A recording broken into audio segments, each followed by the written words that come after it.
Muy buenas noches. Mi nombre es Carlos Jiménez. Hago parte del equipo de liderazgo de la Iglesia Centro Internacional de Alabanza aquí en la ciudad de Barranquilla. Me gustaría llevarte en este momento a una pequeña explicación de lo que es la Semana Santa. Primero que todo, antes de continuar, damos gracias al Señor por esta oportunidad maravillosa de seguir llevando su palabra a todos ustedes a través de los medios digitales y de la tecnología. En esta época en que nos debemos de abstener de vernos, de abrazarnos, lo cual les decimos que tenemos muchas ganas de volver a verles, de abrir las puertas de nuestro templo y de recibirles como siempre lo hemos hecho. Pero mientras tanto utilizaremos estos medios digitales que son muy importantes. Así que siguiendo, ¿qué es la Semana Santa? Por lo general, cada año, todos los años, entre estos meses de marzo y abril, se celebra lo que es la Semana Santa. Sin embargo, cada quien ve esta semana como mejor le plazca o como mejor le parece. Eso me lleva a mí a preguntar, para ti, ¿qué significa la Semana Santa? ¿O qué significa Semana Santa? Puede que sea un periodo de vacaciones. Muchos mirarán al principio de año, miran en el calendario con cierto anhelo, con cierto gozo, qué día en el calendario son esa semana para planificar un viaje, para hacer algún plan estratégico de descanso con sus amigos o solos y disfrutar a lo grande. También puede ser que lo veas como unos días para tomar un merecido descanso después de unos meses de larga jornada laboral o estudiantil y poder despejar tu mente. Incluso puede ser tomado como un tiempo en que te reencuentres con tus familiares y amigos, esos que hace tiempo no veías o con los que no hablabas.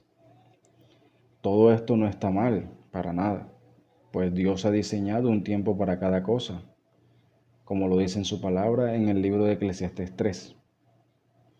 Pero me gustaría recordar el verdadero sentido del por qué celebrar la Semana Santa.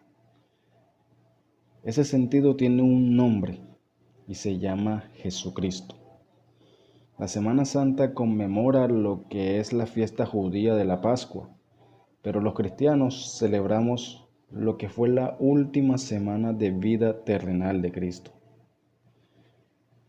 Hace 8 días atrás se inició esta semana con el denominado Domingo de Ramos. Y todos los años, a excepción de este, es un domingo donde vemos iglesias abarrotadas de personas, de pronto hasta inclusive personas que nunca van a la iglesia, y en esta época es que van, así sea un día, pero van, y en muchos lugares llenos, basándose en principio en el pasaje bíblico donde Jesús, después de más de 3 años de ministerio público, decide finalizar este ministerio en la famosa ciudad de Jerusalén, la ciudad que era sede o que es sede del judaísmo, de la religión mosaica, y Jesús entra sobre un pollino, un pequeño asno que no había sido montado por nadie. Él viene entrando a la ciudad y muchas personas de la ciudad, emocionados, salen a recibirle, a darle alabanzas, toman palmas, toman ramas de diferentes árboles, inclusive toman sus mantos propios y los ponen sobre el camino para que Jesús, que viene con sus discípulos, Jesús montado en ese pollino, caminen sobre todo este camino, por así decirlo, por toda esta alfombra que colocaron de ramas, de palmas, de mantos. Y mientras Jesús viene entrando, la gente empieza a alabar a Dios y a decir, Hosana, Hosana, bendito el que viene en el nombre del Señor. Es algo muy hermoso, fue algo muy lindo, cumpliendo la palabra profética que vemos en el libro de Zacarías, capítulo 9, verso 9, donde dice: alégrate mucho, hija de Sión, da voces de júbilo, hija de Jerusalén. He aquí tu rey vendrá a ti, justo y salvador, humilde y cabalgando sobre un asno, sobre un pollino, hijo de asna. Supongo que fue hermoso ver cómo la gente alababa al Señor en ese momento, en ese instante de la historia. Y lo importante que es hoy darle alabanzas al Padre. También es hermoso recordar que Jesús volvió a la ciudad de Jerusalén a dar su vida por todos nosotros, por ti, por mí, por todos los que están conectados y por todo el mundo. Aquí me gustaría indicar algo muy importante,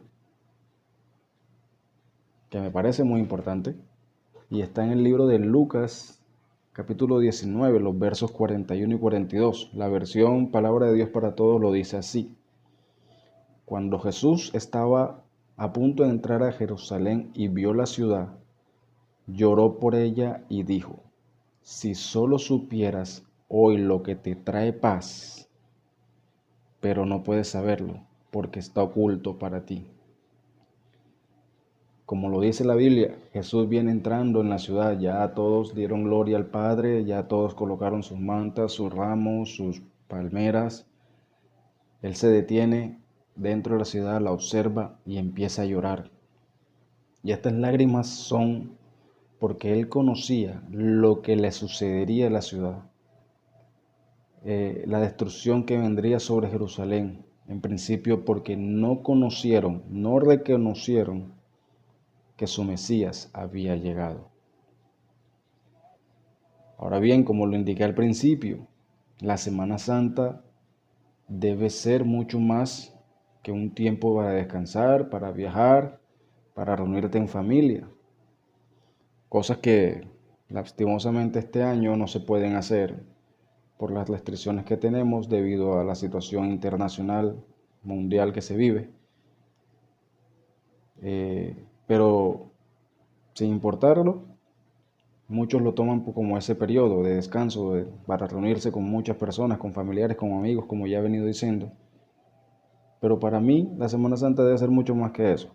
Debe ser un tiempo de reflexión, debe ser un tiempo de regocijamiento espiritual, inclusive debe ser un tiempo de gratitud por el sacrificio que hizo Jesús en la cruz. Gracias a ese sacrificio tenemos perdón de los pecados y la salvación de nuestras almas. Jesús tomó nuestro lugar en esa cruz y sufrió el castigo que nos correspondía a cada uno de nosotros. Lo más valioso de todo esto, de ese sacrificio, fue que Él lo hizo por amor. La Semana Santa tiene acontecimientos muy importantes. Ya hablamos de uno que fue la entrada triunfal, esa maravillosa escena donde Jesús entró y todos alababan y dan gloria al Padre. Pero en la Semana Santa también vemos momentos como fue la última cena. Esas instrucciones que Él precisa, que Él le da a Pedro y a Juan de que se adelanten a preparar un sitio para Él celebrar la Pascua con sus discípulos. Sus discípulos, las personas más allegadas, con los que caminó, con los que lloró, con los que pasó mucho tiempo. Él decide celebrar la Pascua con ese grupo. En ese momento, llamado la última cena o la cena del Señor, Jesús, después de indicar muchas cosas y además decirles que uno de ellos sería quien lo traicionaría, parte el pan y comparte su copa con cada uno de ellos. Se da también el lavatorio de los pies, un suceso muy importante y muy significativo, ya que nos demuestra y nos recuerda a nosotros que debemos de ser humildes y de servir a cualquiera, a todos, sin importar quién es o cómo es o qué hace o qué no hace. Nuestra misión es servirle a todos. Hay un momento muy crucial en la vida de Jesús que también sucede en la Semana Santa, que es su oración en el monte Getsemaní. Esa oración intensa, sufrida, le relata la Biblia que su sudor era como grandes gotas de sangre. Un momento también en esa misma oración donde Jesús le enseña a sus discípulos que se mantengan orando, pero estos caen rendidos por el sueño. En los momentos importantes que también vemos en la Semana Santa está su muerte, como ya lo dije al principio, muerte que tomó en lugar de nosotros, sacrificio que entregó su vida, su cuerpo, derramó toda su sangre por nosotros. Y lo que considero la celebración más importante, celebrar la resurrección de Jesús, celebrar que Él está vivo, Él ya no está colgado en una cruz, ni puesto en un accesorio decorativo en una casa. Él está vivo, viviendo en nuestros corazones y esperando el tiempo oportuno para regresar por su iglesia, regreso que solo Él sabe. Lo que más me impresiona en este momento de la vida de Jesús, desde la palabra de Dios según lo que muestra la Biblia, es que esas personas que al principio de la semana, recordemos cuando fue la entrada triunfal, daban gloria a Dios mientras Él entraba a la ciudad, esas mismas personas que a lo mejor a lo largo de esos 3 años de ministerio público vieron los milagros de Jesús, milagros maravillosos como fue alimentar a más de 5,000 personas, librar endemoniados, sanar enfermos, resucitar muertos como sucedió con su amigo Lázaro.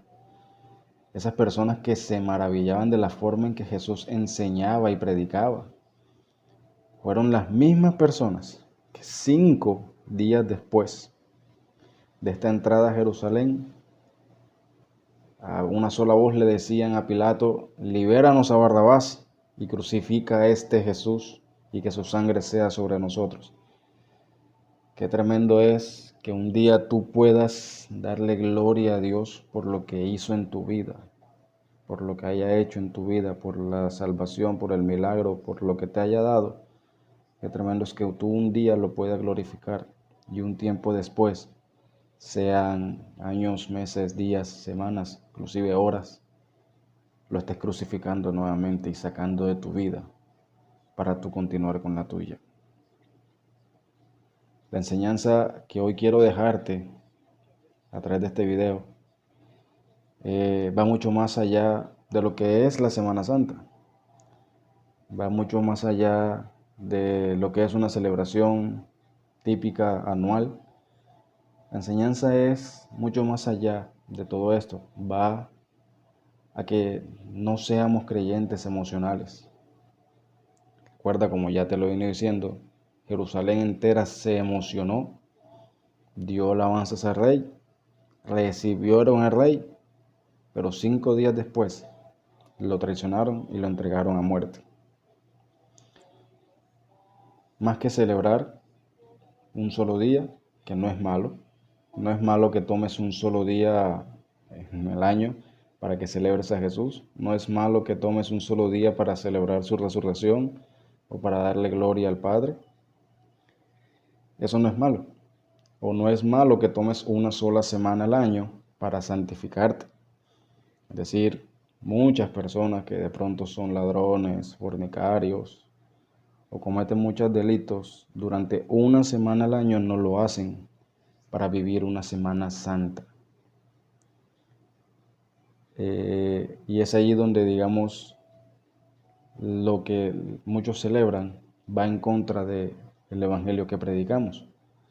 Y es que la vida cristiana hay que vivirla en santidad, no una semana o no un solo día, sino tratar de vivirla siempre, todos los días. Recordemos que millones de personas a lo largo de todos estos años en esta semana alaban a Dios. Y luego al finalizar el domingo de resurrección que le dicen, crucifican a ellos a Jesús. Celebran que resucitó, sí es verdad, pero lo crucifican nuevamente para entregarse a su vida vieja, a sus pecados, a sus placeres. Así que la invitación, mis hermanos, nuevamente les digo, es que no seamos emocionales o de doble ánimo. Podemos tomar de ejemplo a estos 2 discípulos que camino a Emaús, a pesar de que caminaron con el maestro y él les volvió a hablar de las escrituras, solo hasta el final del día, Cuando ya llegaron a su destino es que se dieron cuenta quién era. No lo volvieron a ver, pero se decían, ¿no sentíamos un fuego en nuestros corazones? Eso es lo que busca el Señor, que nuestro fuego se avive nuevamente. Está bien, es una sola semana para celebrarlo. Puedes usar esta sola semana para celebrarlo. Pero la invitación es que aproveches esta semana y avives ese fuego que una vez se te dio, que una vez a través de una palabra, de una oración, de un milagro, se avivó en ti. Así que aviva ese fuego. Así que, querido hermano que están viendo esto, si aún no has invitado a Jesús a vivir en tu corazón, la invitación es esa. Decirle unas cortas palabras y decirle, Jesús, reconozco que te necesito. Ven y habita en mi corazón y no te vayas nunca. Y si ya tú recibiste al Señor en un momento, es aprovechar esta semana y decir, Señor, yo te necesito y te he olvidado, pero quiero volver a ti. Quiero avivar ese fuego que una vez depositaste en mí. Quiero servirte y quiero tratar de vivir en santidad para ti. Recuerda que no sabemos cuándo son los tiempos finales. Estamos viendo señales, sí, pero lo importante es que no es que se acabe mañana o pasado o cuando se quiera acabar este mundo y llegue el Señor, sino que tener a Cristo en nuestro corazón es lo más importante. Vivir en santidad. Aprovecha esta semana, aprovecha estos días que ya se están terminando, que ya se terminan, para reconciliarte con el Señor, para volver a buscarlo y para hacer con Él uno solo. Desde esta hora te mando un fuerte abrazo, mi querido hermano. Dios continúe bendiciendo tu vida y que tengas muy buena noche. Bendiciones. Buenas bendiciones para todos ustedes. Mi nombre es Marina Ortiz, soy líder en la congregación Centro de Oración y Avivamiento y hoy voy a compartir con ustedes una enseñanza de la quinta palabra expresada por Jesús en la cruz. Venimos trabajando una serie sobre las 7 palabras de Jesucristo en la crucifixión y hoy vamos a compartir la que está escrita en Juan capítulo 19, 28 al 30. Pero primero vamos a poner esto en manos de Dios. Espíritu Santo, sé tú aquí con nosotros, dándonos la iluminación correcta, Señor, para que podamos comprender el sentido de lo dicho por nuestro Señor Jesús en esa cruz, en ese sacrificio valioso que hoy el mundo entero está recordando. En el nombre de Él. Amén. Bueno, entonces vámonos directo a la escritura. La escritura dice en Juan 19, 28 al 30, que sabiendo Jesús que ya todo estaba consumado, dijo, para que la escritura se cumpliese, tengo sed. Tengo sed es la quinta palabra de Jesús, expresada allí en el madero. Y parece una expresión sencilla, ¿cierto? Parece una frase muy simple. ¿Tienes sed? Pero resulta que en el contexto en el que se encontraba, cobra gran importancia. Y les voy a compartir 3 significados de esa expresión breve, sencilla, pero con un trasfondo bien profundo. El primero de los significados es que Jesucristo lo dijo para darle cumplimiento a lo que la escritura antes ya había dicho. Segundo, Jesucristo dijo, tengo sed para ratificar su humanidad. Y tercero, Jesucristo dijo, tengo sed para expresar su necesidad de Dios en ese justo momento del madero. ¿Sí? 3 significados vamos a compartir hoy. Entonces vamos a desglosar el primero. Cuando yo les leí allí en Juan 19, la primera parte decía, para que la escritura se cumpliese, Él dijo, tengo sed. Y resulta que hay partes de los salmos que ya hablaban del sufrimiento de Él en la cruz y de que Él iba a tener esa necesidad allí. Vámonos al libro de los Salmos. Salmos 69 y Salmo 22. Son dos porciones, Salmo 69 y Salmo 22. En el Salmo 69, el versículo allí es el 21, que dice: me pusieron además hiel por comida, y en mi sed me dieron a beber vinagre.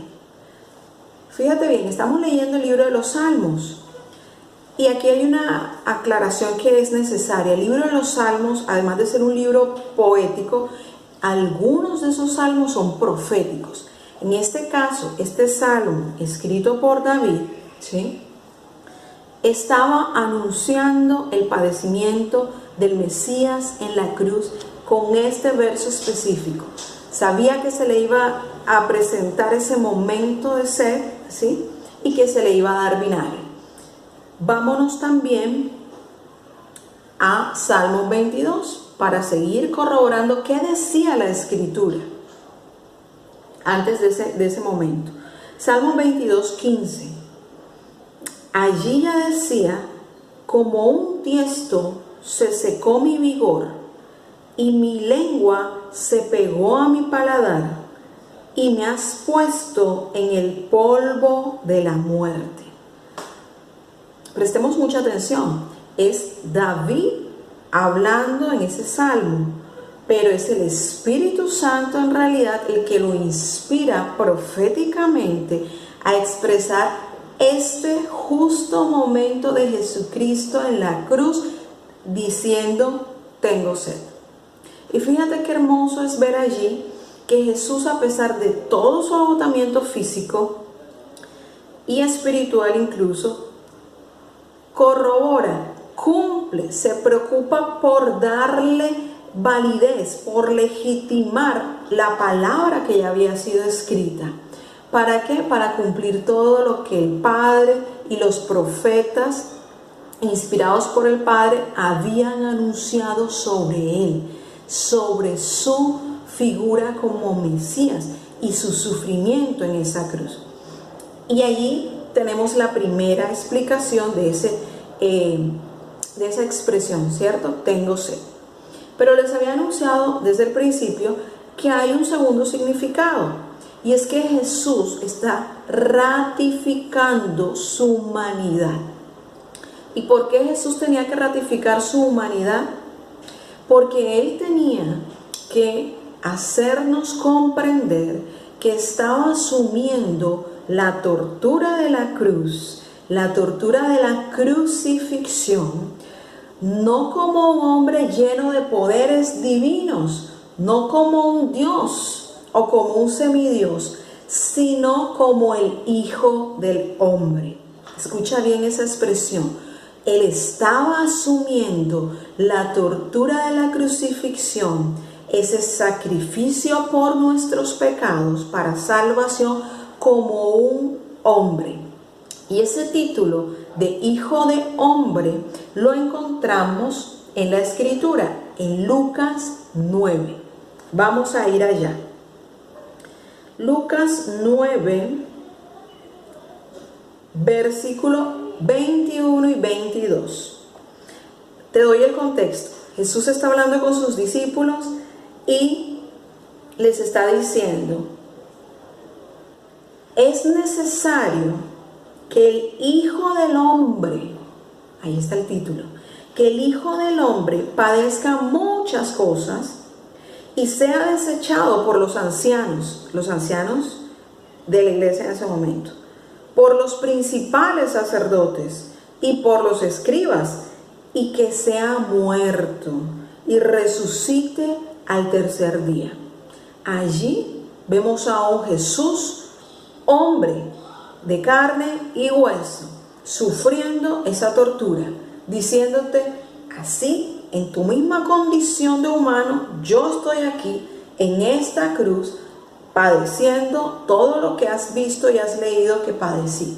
Padeció los látigos, en carne, padeció el peso de la cruz, de ese madero tan pesado, recorriendo todo ese camino a la hora del mediodía, ¿cierto? Desangrándose, y después permitió y sufrió los clavos en sus muñecas y en sus pies, tal cual como lo haría un hombre como tú y como yo. Es decir, que no fue fácil ese momento allí, pero él lo asumió, ¿cierto? Como parte de lo que el Padre le había mandado hacer y para que se cumpliera el propósito que vamos a leer ahora, y que da explicación de ese por qué era necesario que Jesús ratificara su humanidad, ¿cierto? Venimos diciendo que él, en esa expresión tengo sed, estaba manifestando una necesidad física de cualquier persona, sobre todo de un condenado a la cruz, ¿cierto? Estaba deshidratado por la sangre que había derramado, estaba deshidratado porque había recorrido, ¿cierto?, un trayecto largo con la cruz a cuestas. Entonces era natural, biológicamente natural, que su cuerpo tuviera sed. Y también es una característica o es un síntoma de las personas en el momento de la agonía de la muerte, les da sed, ¿cierto?, en su humanidad. Pero además en Romanos 5, del 17 al 19, se nos habla también de un porqué de ese ratificar la humanidad. Vamos a buscarlo. Romanos 5, 17 al 19 dice, bueno, vamos a concentrarnos en el verso 19, dice, porque así como por la desobediencia de un hombre, ojo con la palabra hombre, los muchos fueron constituidos pecadores, así por la obediencia de uno ¿qué? De un hombre también, los muchos serán constituidos justos. El pecado entró por un hombre, el pecado y la muerte, y ese hombre fue Adán.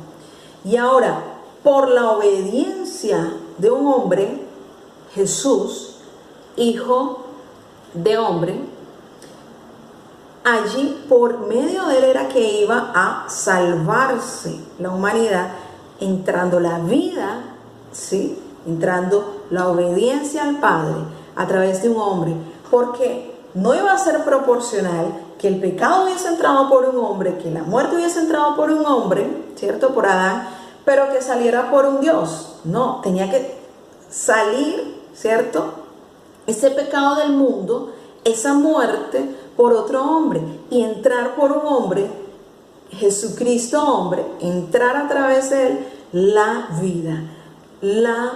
vida eterna, ¿cierto?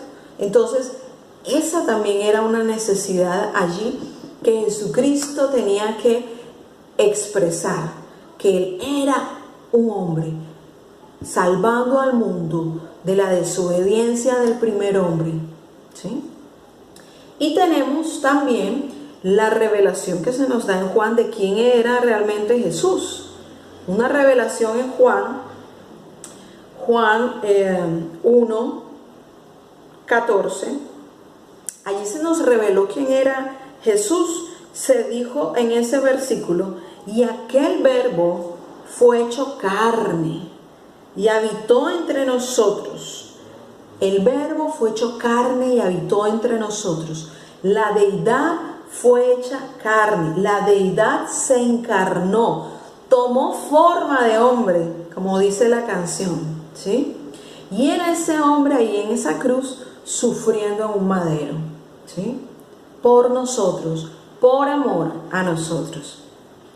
Y también para no dejar duda de que todo eso que él había padecido, ¿cierto?, fisiológicamente hablando, lo llevó a una muerte. O sea, el tener sed representa la deshidratación y el agotamiento de su cuerpo, al punto de que él necesitaba algo de beber, como cualquiera de los agonizantes que estaban a su lado, ¿cierto? y que eso también lo ponía en la misma condición cercana a la muerte que los demás. Porque luego algunos quisieron tratar de decir que de tanto agotamiento, pues él se desmayó y después despertó. Y seguramente en ese momento que despertó fue cuando los discípulos interpretaron que había resucitado, pero no, él estaba diciendo: yo he padecido todo lo que cualquiera de estos crucificados al lado mío ha padecido, y estoy sufriendo físicamente, y me va a pasar lo mismo que les sucede a todos ellos, que les ha sucedido a todos los crucificados, y les va a suceder a todos estos que están aquí al lado mío, también en la cruz, en otras cruces. Les va a pasar lo mismo, me va a pasar a mí lo mismo. Voy a morir, este cuerpo va a morir, porque es un cuerpo con las mismas necesidades y en las mismas condiciones de cualquier cuerpo terrenal. Entonces ahí tenemos la segunda interpretación o el segundo significado de esa pequeña expresión: tengo sed. Entonces vemos que Jesús no decía las cosas sin propósito, siempre había una intención profunda detrás de todas sus palabras. Y el último significado que tenemos allí es el de que Él lo expresó para manifestar su necesidad de Dios. Y ojo aquí, su necesidad de Dios en ese momento de la cruz, ¿sí? Y allí creo que a todos se nos viene a la mente el pasaje donde Jesús se encontró en el pozo con la mujer samaritana, y que comenzaron también a hablar de eso que estaba pidiendo Jesús ahí en la cruz: agua, denme de beber, ¿sí? Estábamos allí en una escena que nos lleva a ese feedback, ¿cierto? Nos hace un retroceso y nos dice: Él habló en algún momento de algo parecido, y está en Juan 4. Vamos a buscarlo.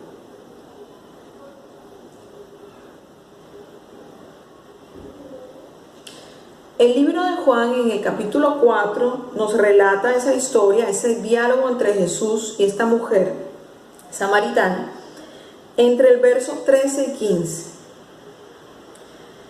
Y dice, bueno, que ellos estaban allí junto al pozo, y comenzó a hablar con ella, ¿cierto?, de varios asuntos, pero se concentró en decirle: cualquiera que bebiere de esta agua, del agua del pozo, volverá a tener sed, mas el que bebiere del agua que yo le daré, no tendrá sed jamás, sino que el agua que yo le daré será en él una fuente de agua que salte para vida eterna.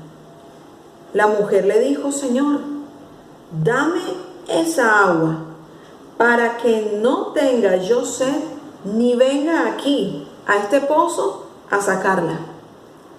En esa manifestación de Jesús, con esa expresión, la quinta palabra en la cruz, tengo sed, Él estaba manifestando la necesidad que todos nosotros tenemos de beber del agua de vida eterna de Dios. Pero ¿por qué Jesús tenía que decir eso? ¿Cómo así que Jesús iba a tener sed? Si Él era el Hijo de Dios, si Él era la deidad encarnada, ¿cómo iba a tener sed? En ese escenario de la cruz, en esa escena, Jesús está cargando con todos los pecados del mundo, con todos los pecados del hombre, y en vista de ello, el Espíritu de Dios se ha apartado de él, ¿sí? Y entonces Él experimenta la misma necesidad de Dios que tú y yo experimentamos cuando no estamos cerca de Dios, cuando Dios no habita en nosotros por causa de nuestro pecado. Y en esta parte tenemos que tener la claridad de que el pecado no le pertenece a Jesús, pero Él aceptó cargar con ese pecado, y cargando ese pecado, el Espíritu de Dios no podía permanecer con Él. Se apartó de Él, y Él comenzó a sentir esa necesidad. ¿Dónde está esa agua viva Ese agua viva del que yo le hablé a la samaritana en ese pozo, ¿dónde está ahora? ¿Sí? Se ha apartado de mí la fuente de esa agua. Pero solo sucedió en ese instante, porque luego sabemos que Cristo murió allí como hombre, su cuerpo corruptible falleció, pero Él resucitó y al tercer día volvió a aparecer ya en un cuerpo distinto, ya como el resucitado, como el Salvador, que había dejado en la cruz esa carga de pecado y que había cumplido la Escritura, y por lo tanto el Padre cumpliría su promesa de perdonar al mundo. Esa es la explicación.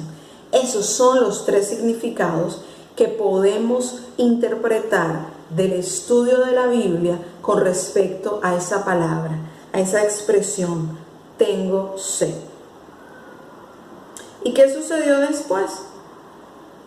Estaba allí una vasija llena de vinagre. Entonces ellos empaparon en vinagre una esponja. Suponemos que fueron los soldados romanos. Y poniéndola en un hisopo, se la acercaron a la boca. Cuando Jesús hubo tomado el vinagre, dijo, consumado es. Así terminó esa parte de la expresión de Jesús en la cruz con la quinta palabra. Espero que haya sido de gran edificación, que esto permita que ustedes estudien incluso más detenidamente cada una de las escrituras y que podamos seguir en comunión con el Espíritu para que se nos sea revelado aún más de Él. Bendiciones a todos ustedes. Buenas tardes, mis hermanos. Hoy estamos llevándoles a ustedes, a cada casa, a cada persona que nos está viendo en este momento, una palabra de bendición para ustedes. Vamos a tratar las 7 palabras de Jesús en la cruz. Y una de esas palabras es consumado es. Es una palabra que vamos a encontrarla en el Evangelio de Juan, capítulo 19, verso 30. Dice: entonces Jesús, cuando hubo tomado el vinagre, dijo, consumado es. E inclinando la cabeza, entregó el espíritu y entregó su espíritu. Les voy a hablar de estas últimas palabras que dijo Jesús en la cruz, que sabemos que tienen un poder y un significado impresionante. Consumado es viene del griego tetelestai, que significa pagado en su totalidad. Las últimas palabras de Jesús indica que todo fue terminado, todo fue logrado y todo fue pagado en su totalidad en la cruz. Pero ¿qué fue lo que Él pagó en la cruz por nosotros? La redención de nuestros pecados, nuestra salvación. Jesús se convirtió en el último sacrificio por nuestros pecados. ¿Y qué hizo Él en la cruz? Terminar o consumar esa salvación de Dios en nosotros, ese plan perfecto que tenía Dios para la redención de nuestros pecados y que todavía lo sigue haciendo hoy día. Cuando nosotros buscamos el rostro de Jesús, ahí está Él dispuesto a escucharnos, a abrazarnos y a enseñarnos de su palabra. Sabemos que Jesús en su ministerio, que cuando estuvo aquí en la tierra, nunca pecó. Un hombre que nunca se halló pecado en Él. Dice la palabra que porque no tenemos un sumo sacerdote que no pueda compadecerse de nuestras flaquezas, sino que hay uno que ha sido tentado en todo, como nosotros lo hemos sido tentados, pero sin pecado. En Él no se halló ningún pecado. Por lo tanto, el plan perfecto de Dios fue mandar a su Hijo, su único Hijo, a morir en la cruz por nuestros pecados. Y Él tenía que mandar un cordero que fuera sin mancha, sin arruga y sin pecado. Anteriormente, en el Antiguo Testamento, recordando que para la remisión de pecados, solamente el sumo sacerdote podía interceder por sus pecados y por los pecados del pueblo. Él tenía que entrar al lugar santísimo, al lugar santo, al templo, y llevaba unas ofrendas para hacer holocausto por esos pecados. Y era la única manera de que el pueblo pudiera ser libre de todos los pecados. Cuando Cristo muere en la cruz y cuando Él dice estas palabras, consumado es, se rompe el velo. ¿Qué significa el velo? El velo era como una cortina que estaba antes del lugar santísimo. Y en ese lugar santísimo es donde reposaba, o donde cuando el sacerdote iba encontraba la presencia de Dios allí. Pero ¿qué pasa con ese velo? Al momento de que Jesús dice consumado es, el velo fue rasgado. Pero estudiando esta palabra y viendo cómo era ese velo, nos preguntábamos, ¿verdad? Y resulta que el velo muchas veces nosotros nos imaginamos que es como una cortina que tenemos en nuestra casa, pero no, el velo era de una altura o de un largo de 18 metros y tenía un grosor de 4 pulgadas. Cuando el Señor dice estas palabras, consumado es, el velo es rasgado. Y para que ese velo se hubiera rasgado no había una persona o un humano que pudiera hacerlo, solo lo pudo hacer Dios. Eso fue un milagro sobrenatural que ocurrió en ese momento. Y podemos, cuando el velo es rasgado, podemos ya entrar a la presencia de Dios. Ya tenemos la puerta abierta, el camino abierto para poder entrar a la presencia de Dios. Tuvo que haber sido Cristo quien haya ser sacrificado para que nosotros pudiéramos entrar a la presencia de Dios. Anteriormente se hacían unos sacrificios, ¿sí?, para la remisión de pecados, pero el único sacrificio perfecto era Cristo, porque no hubo mancha, no hubo pecado, no hubo nada que pudiéramos señalar en él. Dice en Mateo 27:51, y he aquí el velo del templo se rasgó en dos, de arriba abajo, y la tierra tembló y las rocas se partieron. Eso dice que Jesús vino a ¿qué? A salvarnos, ¿verdad? A rescatar a la gente sin esperanza, a darnos vida, a darnos libertad, y que solo podemos encontrar por medio de Jesús. Y muchas veces escuchamos o vemos en la palabra que cuando Jesús estuvo aquí en la tierra, muchos no sabían quién era Él. Muchos no lo quisieron aceptar. Muchos decían que era un profeta. Pero en el momento en que Él llegó y en ese tiempo que Él estuvo aquí en la tierra, muchas vidas fueron cambiadas. Empezando por los discípulos, que fueron vidas que fueron cambiadas. Y comenzaron a tener una nueva vida. Comenzaron a aceptar que Él era el Hijo de Dios. En el pasaje de Mateo 54:27 dice, el centurión y los que estaban con él custodiando a Jesús, cuando vieron el terremoto y las cosas que sucedían, se asustaron y dijeron, en verdad este era el Hijo de Dios.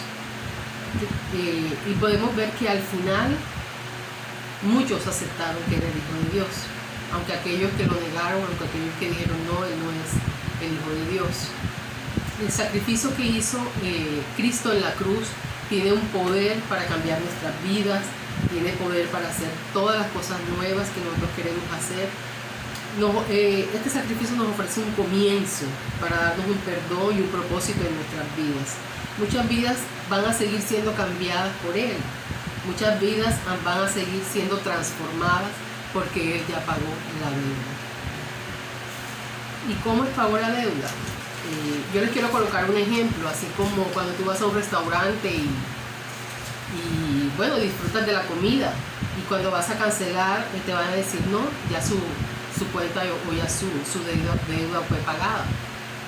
Lo mismo cuando debes en el banco y vas a ir a pagar tu deuda porque tienes un crédito, y que te digan no señor, usted no debe nada, ya su cuenta ha sido saldada. Eso fue lo que hizo Cristo en la cruz por nosotros. Ya la cuenta, la salvación está allí cuando Cristo murió en la cruz por nosotros. ¿Qué significa que Cristo haya muerto en la cruz por nosotros? Primero, que ha vencido a la muerte. Primero, que nos dio victoria, así como Él venció a la muerte, nosotros también somos vencedores junto con Él. Quiere decir que somos libres, quiere decir que Él pagó todo por nosotros en la cruz. Quiere decir que no hay nada que nosotros podamos hacer fuera de nuestra relación con Cristo. ¿Para qué? Para ganar el amor del Padre. En 1 Corintios 15:11 dice: ¿dónde está, oh muerte, tu aguijón? ¿Dónde, oh sepulcro, tu victoria? ¿Qué significan esas últimas palabras de Jesús? Consumado es. Quiere decir que nos ofrece un regalo inmerecido, donde ya podemos entrar a la presencia de Dios. Quiere decir que el camino está libre hacia el Padre. No tenemos ningún obstáculo, ya la puerta está abierta para que podamos entrar a su presencia. Quiere decir que no tenemos que vivir más sobre el peso de la condenación, de la culpa o de la vergüenza que podamos sentir en algún momento. Quiere decir que a través de Cristo Jesús hay perdón. Y a través de Él el Padre nos ha perdonado. Quiere decir que tenemos un propósito y una esperanza y una vida eterna en Jesús. Quiere decir que somos amados por Él mucho más de lo que nos podemos imaginar. ¿Y cómo podemos encontrar nosotros paz en Cristo Jesús? Si te encuentras en una situación complicada, porque vamos a pasar dificultades, vamos a tener problemas, vamos a estar en algún momento tristes, de pronto enfermos, pero dice la palabra en Juan 16:33: estas cosas os he hablado para que en mí tengáis paz. En el mundo tendréis aflicción, pero confiad, yo he vencido al mundo. Él en su palabra nos recuerda que vamos a tener aflicciones, que vamos a tener tribulaciones, pero también podemos encontrar aliento porque Él venció al mundo. Y así como Él es vencedor, nosotros somos vencedores junto con Él. Y a pesar de todas esas batallas que tengamos en nuestras vidas, que de pronto nos sintamos solos, pero el Señor siempre va a estar a tu lado. El Señor siempre va a estar a tu lado y no te va a abandonar en medio de ninguna dificultad. Jesús nunca dijo que amáramos al mundo y todo lo que nos puede ofrecer. Por el contrario, nos llamó a tomar nuestra cruz, a negarnos a nosotros mismos y seguirlo a Él. Mateo 16:24 nos dice: entonces Jesús dijo a sus discípulos: si alguno quiere venir en pos de mí, niéguese a sí mismo, tome su cruz y sígame. Es un regalo inmerecido que tenemos de parte de Dios. Cada día tenemos una oportunidad, ¿verdad? Tenemos unos planes en nuestras vidas. Pero el Señor mira un corazón contrito y humillado. Él no lo desprecia. Que en Él solo podemos encontrar paz. Que cualquier estrés, cualquier preocupación que podamos sentir, toda esa carga podemos entregarla a los pies de Jesús. Y que aceptemos su amor, su paz y su perdón. Entonces ya podemos entrar directamente al Padre. Ya tenemos la puerta abierta, ya tenemos el camino abierto para que podamos entrar allá. Y darle gracias a Dios por ese regalo inmerecido, por ese plan que tenía Dios para nuestra salvación y para redimirnos de nuestros pecados. Yo quiero pedirle a Dios que la gracia, el favor y la sabiduría siempre reposen sobre cada uno de nosotros y que en Él podemos encontrar paz. Les voy a dejar con mi esposo, que les va a seguir dando alguna información de esta palabra tan maravillosa que es consumado. Mis hermanos, sabiendo que la palabra que el Señor dijo en los últimos momentos fue consumado es una gran palabra que nos trae salvación, trae vida, que nos trae grandes cosas para nuestro corazón. Y realmente está hecho que el Señor pagó todas las deudas de nosotros en esa cruz. Yo quiero ver, me imagino el sacrificio del Señor en esa cruz. Me imagino que todo lo que sucedió fue algo terrible. Imagínate tantos golpes, tanta sangre, tanta humillación, tanta blasfemia que hubo sobre este hombre que realmente no tenía nada que ver. Un hombre totalmente puro, el único hombre santo que ha pisado la tierra, un hombre que realmente no tenía que estar en esa cruz, pero por la maldad de nosotros, Él se sacrificó. Él era un cordero santo, cordero puro, un hombre que realmente no tenía nada que ver, pero Él se entregó por ti y por mí. A veces nosotros creemos que por nuestras cosas que hacemos, ¿verdad? Porque nos dieron un buen trabajo, porque tenemos buenos ingresos, o hablamos que tengo una iglesia mejor que la otra, o tengo la religión, pero realmente esto no vale. Lo único que vale fue el sacrificio divino que el Señor dio en la cruz por nosotros. Un sacrificio que realmente vale mucho más que cualquier cosa. No nos podemos jactar de nada. El único que se tiene que jactar es nuestro Señor Jesucristo ahí en la cruz, porque Él lo dio todo y todo está hecho. Dios te dice, todo está hecho, todo es consumado, todo fue puesto en esa cruz por mí. Y nada nosotros podemos hacer sobre eso. Fue por su gracia, fue por su gran amor hacia nosotros. Que tenemos que ver a ese Jesús. ¿Tú te imaginas a ese Jesús en esa cruz ya golpeado, ya que no podía respirar, que realmente tanto dolor? Si tú has visto la película La Pasión de Cristo, tú ves que esos golpes que le dieron, que los latigazos que le daban arrancaban la piel. Y él en el último momento pudo haber dicho, consumado es, cuando no tenía aliento, y pudo haber dicho, consumado es. Estas palabras fueron preciosas para nosotros, porque de ahí se rompe un velo que realmente podemos entrar al Padre, y esa posición del Padre nos coloca, ya que podemos hablar directamente con Él, pero siempre y cuando nos humilláramos y siempre y cuando habláramos de nuestros pecados y confesáramos, y ahí podemos entrar entrada libre hacia el Padre. Mira, también te puedo decir que solamente ese sacrificio en la cruz, solamente bastó ese cordero para que nosotros pudiéramos entrar. Y Él nos dice, ¿eres perdonado? Somos perdonados. Somos una nueva creación, y somos una nueva creación cuando recibimos a Jesús en nuestro corazón. Somos nuevos en Él, somos nuevos en Cristo. Ya la era de la ley se acaba cuando Jesús lo da todo y empieza la era de la gracia. En base al sacrificio que hizo Jesús en la cruz, una sola palabra bastó y fue de gran bendición, nuevamente lo repito, para nuestra vida, para nuestro ser. Y a veces nos preguntamos, pero ¿por qué a Dios le encanta ver tanta sangre? ¿Verdad? ¿Será que le gusta? ¿Por qué ese sacrificio? Nos hacemos la pregunta, ¿verdad? Si era Dios, pero solamente faltaba alguien puro, casto, un hombre sin mancha y sin arruga, que no lo había en la tierra, solamente lo tenía Jesús. Y se bajó de ser rey para humillarse como nosotros. Y ahí tenemos la verdadera extensión de la gracia para tener una vida eterna. Y esa vida eterna nos la da Jesús en nuestras vidas, porque es Jesús el único camino, la verdad y la vida que nos pueda llevar al Padre.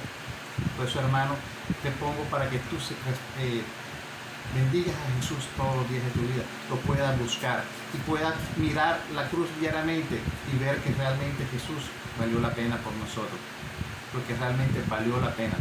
Si no, no estuviéramos aquí, no tuviéramos ese momento que hubiésemos sido consumidos por el Padre, pero Jesús lo dio todo por nosotros, por ti y por mí, realmente, y no nos podemos gastar de nada, porque realmente Jesús es el verdadero camino de nuestra vida.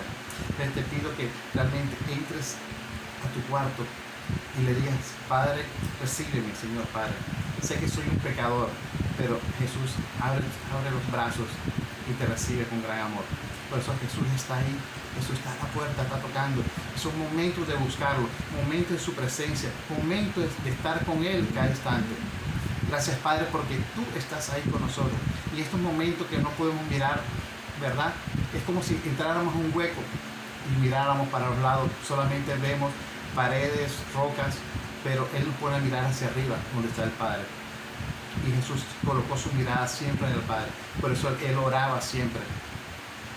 Estaba en el desierto, oraba. Momentos de dificultad, estábamos pasando estos momentos, pero ¿a dónde tenemos que buscar la presencia de Dios? Ahí es que tenemos que buscar su presencia, porque el único que podemos buscar es a Él. En estos momentos las iglesias se han cerrado, pero el cielo está abierto para todo el que busca al Señor. Porque realmente Jesús está ahí. Jesús está a la puerta. Déjalo cenar contigo. Que entre a tu mesa. Que sea dueño y señor de tu mesa. Sea el dueño de tu familia. Sea el dueño de tus hijos. Sea el dueño de tu trabajo y de tu ser. Porque realmente Él quiere eso, que nosotros tengamos un corazón humilde, ¿verdad? Él nunca desprecia un corazón humilde para los que realmente lo busquen a Él. Por eso, hermano, hoy te pido que realmente cierre tus ojos donde estás y repite conmigo: Señor Jesús, te recibo como mi Señor y Salvador. Gracias, Padre, por ese sacrificio en la cruz, mi Rey amado. Gracias, Señor, porque tú todo lo hiciste, Señor Padre. Todo está hecho. Todo está hecho en ti, Jesús. Consumado es. Tetelestai. Todo fue pagado. Todo fue pagado en la cruz. Entonces te bendecimos, Señor. Te bendecimos, Padre. En estos momentos, Señor, te damos gracias a ti, mi Rey amado, porque tú has sido bueno y has sido fiel en todo momento, mi Rey celestial. Padre, por eso la gloria es para ti, la honra es para ti, mi Rey amado, Padre, y nosotros no nos apartamos de nada. Solamente damos gracias al Padre y al Señor, y el único Salvador de nuestra vida, que eres tú, nuestro Jesús. Hoy te bendecimos, Padre, en el nombre de Jesús. Amén. Buenas noches, Dios le continúe bendiciendo de manera rica y abundante. Mi nombre es Belkis Toro, soy líder del Ministerio de Consolidación del Centro de Adoración y Avivamiento Calle Barranquilla. En esta tarde, en esta noche, vengo a hablarles sobre la última palabra expresada por nuestro Señor Jesucristo en la cruz del Calvario, la palabra séptima, que la encontramos en el libro de Lucas, capítulo 23, versículo 46, dice de la siguiente manera: Entonces Jesús, clamando a gran voz, dijo: Padre, en tus manos encomiendo mi espíritu. Y habiendo dicho esto, expiró. Nótese que Jesús en ese momento habla de su Padre, diciendo: Padre, en tus manos encomiendo mi espíritu. Estas son palabras de triunfo, palabras de victoria, palabras de haber alcanzado lo encomendado, palabras de haber cumplido con lo que el Padre le mandó hacer aquí en la tierra, traer salvación, confirmándole al Padre que había dado su vida en rescate de muchos.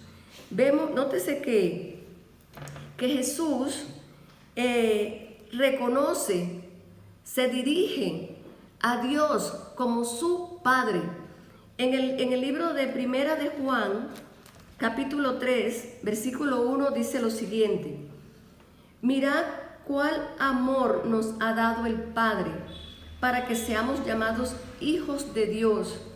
Por esto el mundo no nos conoce, porque no le conoció a Él. No conoció a Jesús, porque el que conoce a Jesús, conoce al Padre. Entonces, estas palabras de victoria, de seguridad, expresada por Jesús a su Padre, nos dan a nosotros una gran alegría, nos dan la seguridad de esa salvación preciosa. En el libro de Lucas, capítulo 2, versículo 49, dice lo siguiente. Voy a leerles. Lucas, capítulo 2, versículo 49, dice: Entonces Él les dijo: ¿Por qué me buscabais? ¿No sabíais que en los negocios de mi Padre me es necesario estar? José y María, los padres terrenales de Jesús, ellos subían anualmente a Jerusalén a celebrar la fiesta de las Pascuas. Iban camino de regreso y llevaban un día de camino cuando se percataron que Jesús no iba con ellos, y se devolvieron a buscarlo y lo encuentran en el templo rodeado de algunas personas importantes, donde él le explica a un niño apenas, donde él está hablando, y cuando lo encuentran, que le preguntan por qué se quedó, estoy parafraseando, él les contesta que porque lo buscan, si no saben que en los negocios de su padre, ahí se dirige ya a tan temprana edad, ya se dirigía a Dios como su padre, como su papá. Cristo vino a dar su vida por nosotros, y esto es lo que hace de su muerte un triunfo. El que Él haya dado su vida en rescate de muchos, esa es la victoria alcanzada. En Mateo 20:28, les leo el libro de Mateo, capítulo 20, versículo 28, dice lo siguiente. Dice: como el Hijo del Hombre no vino para ser servido, sino para servir y para dar su vida en rescate por muchos. Aquí está confirmando las Escrituras que Él vino a dar su vida por muchos. Él no vino a que le sirvieran, Él no vino a buscar pleitesías, Él no vino a ser halagado, Él vino para dar su vida en la cruz. Y cuando llegó ese momento, Él sabía que había llegado. Él sabía que había terminado la tarea encomendada por su Padre. Él sabía que iba directo a alcanzar ese triunfo, esa victoria. Y en ese momento, cuando ya Él vio que iba a expirar, es cuando Él se dirige al Padre para decirle: en tus manos encomiendo mi espíritu. Es cuando Él dice: Padre, he triunfado, Padre, tengo la victoria, porque Él dio su vida por nosotros. Cuando en el mundo natural las personas comunes y corrientes, como tú y como yo, cuando están a punto de morir, quizás sienten temor, quizás comienzan a aferrarse a la vida porque no quieren partir. Pero para Jesús, la muerte representaba el regreso a la casa de su Padre. Él, y no solamente iba de regreso a la casa de su Padre, sino que también iba a regresar para preparar moradas para nosotros, para ti, para mí. Dice en Juan capítulo 14, versículo 2: en la casa de mi Padre muchas moradas hay. Si así no fuera, yo os lo hubiera dicho. Voy pues a preparar lugar para vosotros. Señor Jesús iba a subir a preparar morada para nosotros, morada para ti y para mí. En el Salmo 31, versículo 5, el rey David expresa estas palabras muy similares a las expresadas por nuestro Señor Jesús al momento de expirar, a la séptima palabra. El rey David dice: en tu mano encomiendo mi espíritu, tú me has redimido, oh Jehová, Dios de verdad. El rey David no se expresa delante del Padre, delante de Dios, como su Padre. Él se expresa como el Dios de verdad. Porque en el Antiguo Testamento, esta oración era muy frecuente. En el Antiguo Testamento esta era una oración como de confianza, de seguridad, que la repetían como algo al momento de dormirse, de ir a la cama, se encomendaban al Señor. Pero aquí vemos cómo el rey David dice: tú me has redimido. Jesús no habla de que Él ha sido redimido. Él no necesitaba ser redimido, pero David sí. Y dice el Señor Jesús se dirige al Padre, pero David se dirige a Dios. Hermosa oración. Yo diría que estas palabras, repito, no son palabras de una persona al momento de morirse, a punto de morirse. Esa es una oración que el Hijo dirige a su Padre. Gracias, bendiciones. Mi nombre es Judith Rivera, hago parte del equipo de la Iglesia Cristiana, Centro de Adoración y Avivamiento. Quiero comentarte algo acerca de la verdadera Semana Santa para nosotros los cristianos. La Semana Santa no es un tiempo para relax, para ir a playa, para paseo, para pasear. La Semana Santa más bien es un tiempo que tenemos que apartarnos en agradecimiento con Dios, darle toda la gloria que Él se merece, las gracias, porque hoy recordamos ese sacrificio que Él hizo en la cruz del Calvario por nosotros, por amor a nosotros. El lugar donde debíamos estar nosotros, Él fue y pagó con su sangre todos nuestros pecados. Y a través de eso, hoy nosotros podemos declarar que somos libres en Jesús, que tenemos la libertad en Él, que somos bendecidos por Él. Hoy nosotros no necesitamos de ir por lo menos a las iglesias a cargar un yeso, no necesitamos cargar imágenes, no necesitamos ir a Monserrate, no necesitamos flagelarnos, porque Él pagó todo lo pagó Él en la cruz por nosotros, con esa sangre preciosa, para salvación de nuestra alma y para traernos la paz y la libertad a nosotros. Hoy yo te podría recomendar que si tú le abres tu corazón a Cristo en este momento, no importa la condición en que tú te encuentres, Él aún así te ama y por ti también Él pagó esa sangre. La palabra dice en el libro de Apocalipsis 3:20 que aquí yo estoy a la puerta y llamo. Si alguien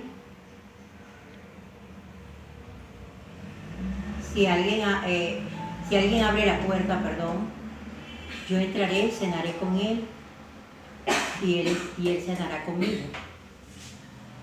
Yo te recomiendo que hagas parte de ese equipo, de aquellas personas que buscamos de Cristo, que te puedas encontrar entre los hijos de Dios, que en esta Semana Santa puedas declarar que eres libre en Jesús,